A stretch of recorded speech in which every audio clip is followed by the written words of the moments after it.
जी viewers, अस्सलाम वालेकुम। हम लतीफ़ एसएससी आज फिर इंग्लिश वीडियो के साथ। तो आज की इस वीडियो में हम करने जा रहे हैं डार्क देवर एंड गोल्डन आइट। वो स्याह रंगत के थे और उनकी आंखें सुनहरी थीं। तो इसके राइटर का नाम है रे ब्रैडबर्ग।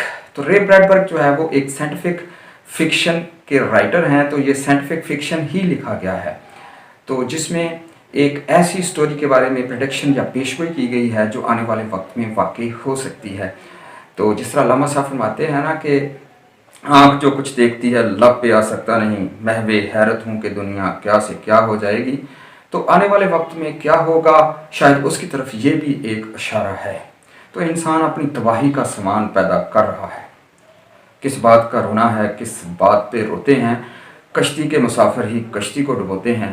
तो खुद ही हमने एटॉमिक वेपन्स बना लिए हैं, और जिसमें एटॉमिक बम हो गया, हाइड्रोजन बम हो गया। तो बहुत सारे ममालिक ऐसे हैं जो ज़मीन को कई दफ़ा तबाह करने की सलाहियत रखते हैं, जिसमें पाकिस्तान भी शामिल है। तो अगर ये जंग छिड़ती है तो पूरी ज़मीन को भी ब्लास्ट किया जा सकता है। तो लोगों के अंदर एक खौफ व हरास है। लोग ज़मीन को छोड़ के किसी और सियारे पर आबाद होने का सोच रहे हैं। और सियारा, कौन सा सियारा? तो इस बारे में बहुत सारे मिशन चांद की तरफ भेजे गए, लेकिन वहाँ पे किसी किस्म की कोई ऑक्सीजन का नामो निशान नहीं। हाँ, अलबत्ता मार्स यानी मरीख के ऊपर जो है वो 1% ऑक्सीजन है। अगर उसको किसी तरह 1% ऑक्सीजन से बढ़ा के ज़्यादा ऑक्सीजन दे दी जाए, यानी ऐसे कोई प्लांट्स वहाँ पे काश्त कर दिए जाएं कि वहाँ की ऑक्सीजन को और वहाँ की फ़ज़ा में वो रहकर ऑक्सीजन को ज़्यादा कर देते हैं, इन्हांस कर देते हैं। तो उस वक्त जो है वो, क्योंकि ज़मीन के ऊपर 21% ऑक्सीजन है और 78% नाइट्रोजन है और बाकी जो है वो दूसरी गैसेस हैं। तो 1% से बढ़ा के अगर ज़्यादा वहाँ पे ऑक्सीजन कर दी जाए तो वहाँ पे ज़िंदगी गुजारी जा सकती है। तो इस स्टोरी के अंदर, स्टोरी कौन सी है? डार्क देवर एंड गोल्डन आइट। वो स्याह रंगत के थे और उनकी आंखें सुनहरी थीं। तो रे ब्रैडबर्ग ने इसी तरफ इशारा किया कि आने वाला वक्त जो है बड़ा खौफनाक हो सकता है। ये ज़मीन ख़ास तौर पे हमारे लिए बड़ी ड्रेडफुल हो सकती है रहने के लिए। लोग डरेंगे जहाँ रहने के लिए। तो हमें ऐसे रिसोर्सेज पैदा कर लेने चाहिए कि अदर दैन अर्थ जो है वो कोई ऐसी सेटलमेंट, तो ऐसी कोई रहायशी जगह हमें बना लेनी चाहिए जिसमें हम रह सकें। तो इसमें यही बताया गया कि ज़मीन पर जो है वो एटम बम फायर किया जाने वाला है। ज़मीन पर एक बहुत बड़ी जंग शुरू होने वाली है जिसमें सारी ज़मीन को शायद ब्लास्ट कर दिया जाए। तो यहाँ से ज़मीनी लोगों ने मार्स के ऊपर एक सेटलमेंट बनाई है। वहाँ पे सैकड़ों नहीं बल्कि हज़ारों लोग रहायश पजीर हो सकते हैं, और जहाँ से वो रॉकेट भर भर के लोगों के लेके जा रहे हैं। तो इस तरह न्यूयॉर्क की एक फैमिली है जिसका नाम है पिटरिंग फैमिली। तो उसमें हैरी पिटरिंग जो है वो उस फैमिली का हेड है। तो उसकी फैमिली के अंदर और लोगों में उसकी एक बेगम है कोरा, और उसकी एक बेटी है लारा, और उसके 2 बेटे हैं डैन एंड डेविड। तो उनको लेके वो मार्स के ऊपर लैंड हुआ है। तो जो ही वो मार्स के ऊपर लैंड हुआ है तो और भी 7 लोग हैं, लेकिन वो देख के मुतासर होता है इधर उधर और खौफजदा हो जाता है कि हम कहाँ आ गए हैं। वहाँ पे उसको ऐसा लगता है जैसे वो किसी वैक्यूम यानी खला के अंदर खड़ा हो गया और इर्द गिर्द की फ़ज़ा उसको प्रेशराइज कर रही है, और वहाँ की फ़ज़ा जो है वो किसी वक्त उसके अंदर की रूह निकाल के ले जा सकती है और वो मर सकते हैं। तो और उसके छोटे बच्चे उनकी तरफ देख के उसको तरस आता है कि ये छोटे बीजों की तरह होते हैं, किसी वक्त भी यहाँ की फ़ज़ा से मुतासर हो सकते हैं। तो वो अपनी बेगम कोरा को कहता है कि वापस चलें, लेकिन वो कहती है कि नहीं, अब नहीं हो सकता, अब वापसी का कोई रास्ता नहीं है। हम 6 करोड़ माइल्स का सफ़र करके जहाँ आ चुके हैं, तो अब वैसे भी ज़मीन पे जंग का ख़तरा है, किसी वक्त भी जंग लग जाएगी। तो ऐसा ही होता है, थोड़े अरसे के बाद वहाँ पे जंग लग जाती है। तो न्यूयॉर्क शहर के ऊपर एटम बम करा दिया जाता है। तो इस तरह वो कहते हैं कि अब तो शायद दोबारा रॉकेट भी नहीं आए, और तमाम रॉकेट जो है वो वापसी के ख़त्म हो जाते हैं, तबाह हो जाते हैं। तो इस तरह वापसी का रास्ता भी बंद हो जाता है। तो हैरी पिटरिंग के पास कुछ ऐसे ब्लूप्रिंट्स यानी ऐसी वो नक्शा जात थे, इमदादी नक्शा जात, जिसको देख के वो एक रॉकेट तैयार कर सकता है। वो वहाँ पे एक शॉप पे जाता है जो कि ऊपर ही मार्स के ऊपर बनाई गई है। वहाँ से $500 का वो मेटल खरीदता है। तो दूसरे लोगों को वो एग्री करने की कोशिश करता है जो ग्रॉसरी शॉप के सामने, यानी कि वो सब्ज़ी की दुकान के सामने बैठ के गपशप लगा रहे होते हैं। उनको कहता है मेरा साथ दो। तो वो कहते हैं हम कोई भारी वजनी चीज़ उठा कर तो दे सकते हैं, लेकिन ये बारीक बीनी का काम हमसे नहीं होगा, हम नहीं करेंगे। तो वो गप्पे मारते हैं। तो असल में वो थोड़ा सा पहले आ गए हैं, तो मार्च की फ़ज़ा ने उनके ऊपर ज़्यादा असर कर लिया है। तो वो अभी नया आया है और साथ अपने सब्जियां फल दालें लेके आया है और अपनी फ्रिज से खाता है और घर में ज़्यादा रहता है। वो कहता है दूसरे लोगों से ना मिलो, हम बड़े नफीस लोग हैं, we belong to earth, we are not Martian people. तो वो अपने बच्चों को, अपनी बेगम को समझाता है, लेकिन उनके दरमियान जो खौफ है वो नहीं जाता। वो उसके और उसकी बेगम के दरमियान, कोरा के दरमियान लेटा रहता है खौफ, तो वो जाता नहीं है, वो डरता रहता है हमेशा। तो उसकी कोशिश यही है कि वो मार्शन एटमॉस्फेयर से दूर रहे, लेकिन आहिस्ता आहिस्ता वो भी मुतासर होना शुरू हो जाता है। तो फिर क्या है कि वही रॉकेट जो है वो उसको जंग लग जाता है, तो जो इंसानी सेटलमेंट है वो बर्बाद हो जाती है, उसमें कोई भी नहीं रहता। लोग पहाड़ों की तरफ चले जाते हैं, गारों की तरफ चले जाते हैं, चश्मों में नहाते हैं, पहाड़ों पे रहते हैं, शिकार करते हैं, वहाँ पे खेलते हैं और गारों में रहते हैं, बस। तो और कुछ नहीं है। तो इसका मतलब है बिल्कुल वो स्टोन एज का ज़माना, यानी ज़ीरो सिविलाइजेशन का ज़माना।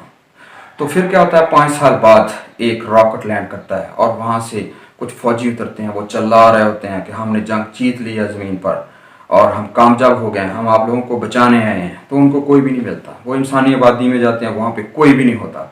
तो फिर वो आखिर वो लीडर के हुक्म पे पहाड़ों पे उनको तलाश करते हैं, गारों पे। तो वहाँ पे उनको 600 से 800 लोग मिलते हैं, जो कि जब वो देखते हैं तो वो काफ़ी स्लेंडर, स्लिम और फिट और स्मार्ट हैं, लेकिन उनकी रंगतें जो है वो बदल चुकी हैं, या फिर वो स्याह रंगत के हैं, पहले ही वहाँ पे रहायशी हैं, या पे ये ज़मीनी लोग हैं जो बदल गए हैं, तो उनकी रंगत जो है वो स्याह थी। तो जहाँ बताने वाला फिर हमें बताता है कि डार्क देवर एंड गोल्डन आइड, कि वो स्याह रंगत के थे और उनकी आँखें सुनहरी थीं।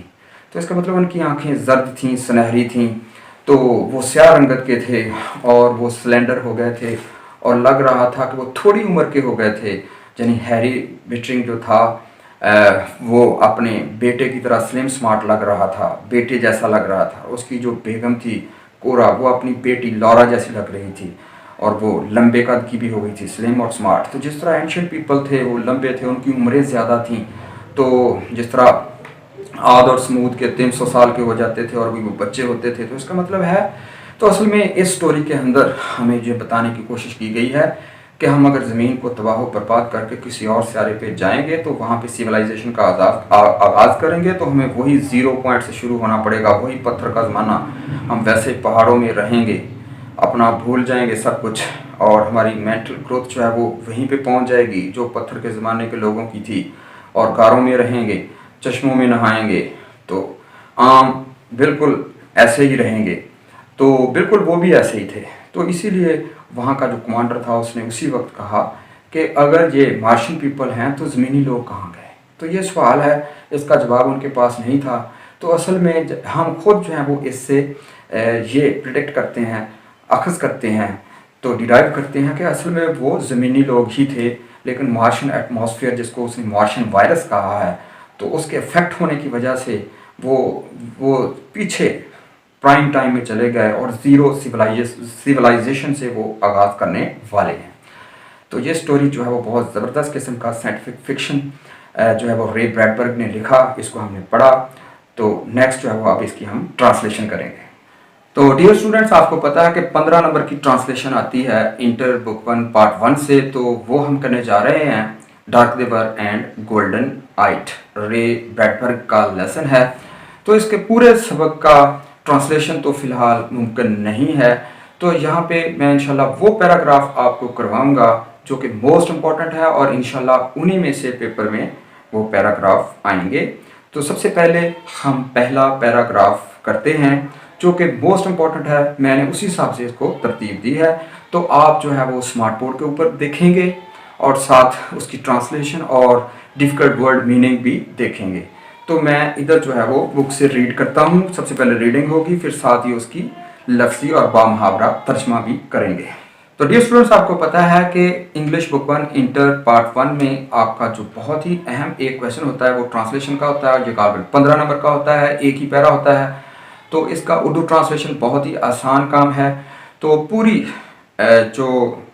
पूरा सबक जो है इसका तो पूरे सबक की ट्रांसलेशन तो फिलहाल पॉसिबल नहीं है, लेकिन मैं आपको इंतहाई जो इसके अहम पैसेज या पैराग्राफ हैं वो करवाने जा रहा हूँ। तो आप स्मार्ट बोर्ड के ऊपर देखेंगे तो मैं इंशाल्लाह इसकी रीडिंग भी करूँगा, इसका लफ्ज़ी तर्जमा, मुश्किल अल्फाज के मानी, सिनोनिम्स वगैरह, और साथ में इसका बामानी और बामफहूम तर्जमा भी करूँगा। तो सबसे पहले हम बात करते हैं पहले पैसेज की। वो इसको मैं पहले नंबर पे इसलिए रखा है कि जो मोस्ट इम्पोर्टेंट है। तो ये टेक्स्ट बुक 1 इंटर पार्ट 1 का जो पेज नंबर 29 है उसके ऊपर ये पैरा है। ऊपर देखें, द विंड ब्लू, तेज हवा ऐसे चल रही थी, एज इफ, जैसा कि, to flake away their identities, तो फ्लेक अवे, टुकड़े टुकड़े करके दूर फेंक देना। फ्लेक गाले को कहते हैं, जिस तरह फर्ज करें कि बर्फबारी हो रही हो तो उसके छोटे छोटे पीसेस गिर रहे होते हैं, तो इसी तरह यानी कि लग रहा था तेज हवा इतनी थी कि the wind blew as if to flake away their identities, कि वो उनकी शनाख्तों को ही गुम कर देगी। आइडेंटिटीज, उनकी शनाख्तें। तो एट एनी मोमेंट, किसी भी लम्हे, द मार्शन एयर, तो किसी लम्हे मरीख की जो फ़ज़ा है, मार्शन बिलोंग्स टू मार्स। मार्स आपको पता है मरीख एक प्लैनेट है हमारे सोलर सिस्टम का। तो माइट ड्रॉ, हो सकता था कि वो खींच कर निकाल ले, द सोल फ्रॉम हिम, उनसे रूह ही उनकी निकाल ले। तो एज, जैसा कि, मैरो, मैरो क्या होता है? सब्सटेंस इन हॉलो बोन्स, यानी खोखली हड्डियों के अंदर जो एक बोन मैरो होता है, हड्डियों का गोदा होता है, ठीक है, वो मैरो है, bone marrow. The soul from him, यानी उनसे वो रूहें ही खींच लेगा। As marrow comes from a white bone, जैसा कि गोदा हड्डियों से बाहर आ जाता है, सफ़ेद रंग की हड्डियों से बाहर आ जाता है। ही फेल्ट सबमर्ज, उसने अपने आप को गोते खाता हुआ महसूस किया। Submerge, to drive, to dive, ठीक है। तो इन अ केमिकल, जो अपने आप को ऐसा महसूस कर रहा था जैसे कि वो किसी केमिकल में गोते खा रहा हो, किसी कीमियाई मादे में गोता खा रहा हो। तो दैट को डिज़ोल्व हिज इंटेलेक्ट, जो कि उसकी जहानत को डिज़ोल्व कर लेगा, हल कर लेगा। तो and burn away his past, और उसके माजी को जला के रख देगा, यानी उसकी याददाश्त ही गुम हो जाएगी। तो इसी तरह अब हम पैराग्राफ नंबर 2 करते हैं। पैराग्राफ नंबर 2 ये टेक्स्ट बुक के ऊपर पेज नंबर है 34, तकरीबन उसके सेंटर पे है। तो summer burn the canal dry, मौसम गर्मा ने नहरों को जला कर रख दिया था। ये असल में मार्स का उसने सीन बनाया हुआ है वहाँ पे कि ऐसा उस वक्त हो सकता है। फ़िलहाल तो वहाँ पे ऐसा कोई सूरत हाल या मंजर नहीं है। हाँ, साइंसदानों ने वहाँ की जो ज़मीन है उसके अंदर एक बैक्टीरियम फॉसिल पाया है कि हो सकता है किसी वक्त वहाँ पे ज़मीन पे, यानी उसके जो लैंड थी उसके अंदर ज़िंदगी का वजूद था। बैक्टीरियम फॉसिल से वो अंदाज़ा लगा रहे हैं और कह रहे हैं कि उसकी ज़मीन के अंदर पानी का इम्कान है। तो इसलिए तो लेकिन यहाँ पे इन्होंने जो कैनाल बनाई हैं, नहरें, यानी कि ये फिक्शन में बताया है हमें रे ब्रैडबर्ग ने कि वहाँ पे नहरें तो थीं लेकिन खुश्क हो गई हैं, गर्मी बहुत ज़्यादा पड़ रही है। Burn the canal dry, summer move like flame, मौसमी गर्मा एक शोले की तरह हरकत कर रहा है। अपॉन द मीडोज, सब्जाजारों के ऊपर, चरागाहों के ऊपर। पास्चर होती हैं चरागाहें, तो मीडो सब्जाजार। तो in the empty earth settlement, उस खाली इंसानी आबादी में। तो आपको पता है कि मार्शियन वायरस जिसको उसने कहा असल में वो मार्शियन एटमॉस्फेयर है। तो वो उनको एंटीक इरा की तरफ लेकर जाएगी, पुराने ज़माने की तरफ लेकर जाएगी, कदीम सिविलाइजेशन की तरफ लेकर जाएगी।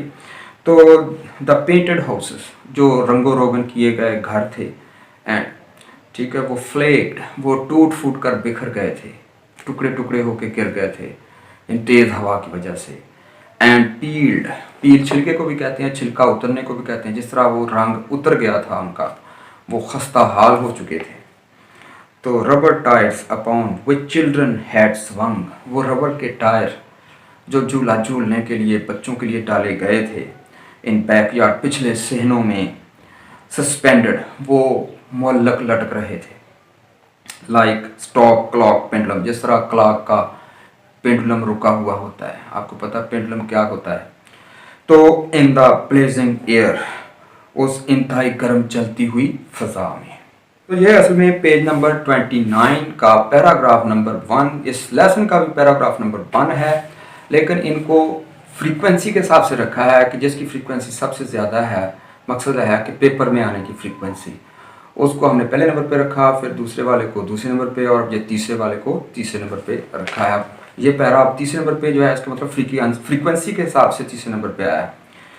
तो द रॉकेट मेटल कूल्ड, दाती रॉकेट ठंडा हो गया था, इन द मीडो विंड्स, उस सब्जाजार की फजाओं में, its lid gave a bulging pop, तो इसके ढकने से एक मुक्सर मगर तेज शोर बर्पा हो रहा था। तो यानी शॉर्ट एक्सप्लोजन को हम बल्जिंग नॉइस कह सकते हैं। तो फ्रॉम इट्स क्लॉक इंटीरियर, इसके अंदरूनी हिस्से से स्टेप्ड अ मैन, एक आदमी ने बाहर कदम रखा था, अ वुमेन एंड 3 चिल्ड्रन, एक औरत और 3 बच्चों ने। ये असल में बिटरिंग फैमिली है जो न्यूयॉर्क से यहाँ मार्स के अंदर रहने के लिए आई है। पहला पैरा है, तो पहला सीन है, द अदर पैसेंजर्स, दूसरे जो मुसाफिर थे, वर्ल्ड अवे, वो घूम कर दूर चले गए, अक्रॉस द मार्शन विडो, उस मरीखी सब्जाजार के दूसरी तरफ। तो leaving the man alone among his family, तो उस आदमी को उसके खानदान के दरमियान तनहा छोड़ गए। तो बिटवीन 2 के दरमियान होता है, अमंग 2 से ज़्यादा के दरमियान होता है। The man felt his hair flutter, आदमी ने अपने बालों को फड़फड़ाते हुए महसूस किया, and the tissues of his body draw tight, और उसके जिस्म के जो टिश्यूज थी, बाफ्तें थी, वो तन गई। आपको पता है हमारा जो बेसिक स्ट्रक्चरल और फंक्शनल यूनिट है उसको आप सेल कहते हैं। तो जब एक जैसे सेल मिलके एक जैसा फंक्शन सर अंजाम देते हैं तो उसको आप टिश्यू कहते हैं। तो उसके जो टिश्यूज थे यानी कि वो तन गई थी। दूसरे लफ्ज़ों में आप इसको, वैसे आम उर्दू में हम इसको असाब कहते हैं, तो लेकिन टिश्यूज़ और असाब और चीज़ है। तो as if he were standing at the centre of a vacuum, ऐसा उसको लग रहा था जैसे वो किसी खला के मरकज़ में खड़ा हो। तो हिज वाइफ बिफोर हिम, उसके सामने उसकी begum, seemed almost to whirl away, लगता था, सीम्ड मालूम होना, लगना, कि वो घूम कर गायब हो जाएगी इन स्मोक, धुएं में। तो हर तरफ स्मोक की एटमॉस्फेयर थी। तो द चिल्ड्रन स्मॉल सीड्स, बच्चे छोटे छोटे बीजों की तरह थे, जिस तरह छोटे बीज होते हैं। तो माइट हो सकता था, माइट अमकान को ज़ाहिर करता है, माइट परमिशन को ज़ाहिर करता है, और माइट डाउट को ज़ाहिर करता है, ताकत को भी ज़ाहिर करता है। तो माइट एट एन इंस्टेंट, किसी भी लम्हे पे भी सोन मुतासर हो सकते थे, इन्फेक्ट हो सकते थे, to all the Martian clime, इस तमाम तर मरीख की क्लाइम से मुराद क्लाइमेट है, आबो हवा है। तो ये पैराग्राफ जो है वो ये भी बड़ा अहम है। तो अब हम पैराग्राफ नंबर 4 की तरफ चलते हैं। तो ये पेज नंबर 31 के ऊपर पैराग्राफ है। तो फॉर अ लॉन्ग टाइम, एक लंबे अरसे तक, there was only a sound of the wind, सिर्फ आंधी के चलने की आवाज़ आ रही थी। वो हिसिंग साउंड होती है ना, सरसर की आवाज़। इन द लेट आफ्टरनून, यानी देर तक, दोपहर के बाद। अलोन थॉट बिटरिंग, बिटरिंग ने सोचा मैं कितना तनहा हूँ। ओनली 1000 ऑफ अस हियर, जहाँ पे सिर्फ हम हज़ारों हैं। तो नो वे बैक, वापस जाने का कोई रास्ता नहीं। मायूसी की बातें कर रहा है। नो वे, कोई रास्ता नहीं है। स्वेट, पसीना, पोर्ड फ्रॉम हिज फेस, उसके चेहरे से उबल रहा था। एंड हिज हैंड्स, उसके हाथों से, एंड हिज बॉडी, उसके जिस्म से।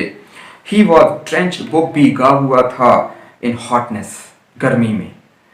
तो वो भीगा हुआ था, यानी कि ट्रेंच मीन सॉक, तार हो जाना, भीग जाना, ठीक है जी। तो ऑफ हिज फियर, वो अपने ही खौफ में। He wanted to strike Lara, वो लारा को मारना चाहता था। क्राई, चीखना चिल्लाना चाहता था। नो यू आर लाइंग, नहीं तुम झूठ बोल रही हो। क्योंकि लारा ने वो रेडियो पे खबर सुन के बताई थी ना कि लारा उसकी बेटी थी, कि न्यूयॉर्क जो है वो उस पर एटम बम गिरा दिया गया है, और जितने रॉकेट्स थे वो सब तबाह कर दिए गए हैं, अब कोई भी हमें यहाँ से लेने नहीं आएगा। तो बच्ची थी, उसने तो सच बता दिया था, लेकिन वो नहीं सुनना चाहता था। ये सच कड़वा होता है, नहीं सुनना चाहता था।